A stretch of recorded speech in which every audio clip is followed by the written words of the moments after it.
Projektas Klimadap tai yra apie klimato kaitą, apie tai, kaip visuomenė ir savivaldybės gali prisitaikyti prie jos. Taip kaip klimatas keisis ateityje, mes pamatėme sudarę klimato kaitos projekcijas, kurios ir buvo sudarytas šio projekto metu.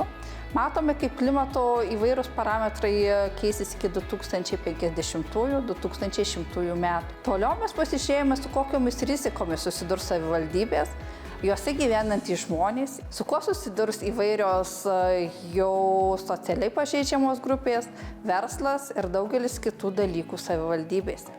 Galiausiai mes padarėme 8 prisitaikymo prie klimato kaitos planus 8 savivaldybėm, kuriuose suplanavome ne tik rizikas, kokios grėsia, kokios yra pažeidžiamos grupės, bet ir priemonės iki 2030 metų, ką kiekviena savivaldybė galėtų padaryti, kad apsaugotų savo gyventojus, savo žmonės nuo besikeičiančio klimato padarinių. Taip pat rekomendacijas ekstremalių situacijų valdymo planams, ką atnaujinant ir žiūrint, kokios ekstremalios situacijos susijusios su klimato kaita jau mums grėsia, galėtumėm padaryti ir kaip įsitraukti ir suformuoti sistemą, kad atlieptumėm visus klimato kaitos padarinius.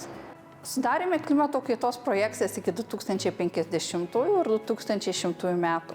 Pasirinkome 2 scenarijus. Vienas iš jų optimistinis, vadinamasis RCP 4,5 ir pesimistinis, kuris greičiausiai ir numatomas 2100 metam, jeigu mes nieko nesiimsime ir nemažinsime klimato kaitos, tai yra RCP 8,5.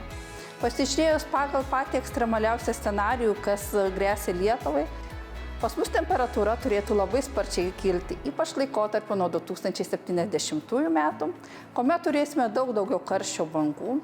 Sausio vidutinė temperatūra bus teigiama, ypač jinai pakils žiemos laikotarpiais, vasaros toliau pažers karščio bangų. Kritulių kiekis turėtų augti ir ypač tų kritulių, kurie iškrinta per vieną dieną visą mėnesio normą, tai smarkios liūtės toliau turėtų skalauti Lietuvą.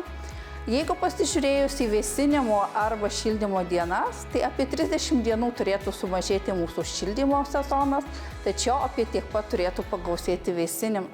Tai apkrova mūsų energetikos sektoriui vis tiek bus pakankamai didelė.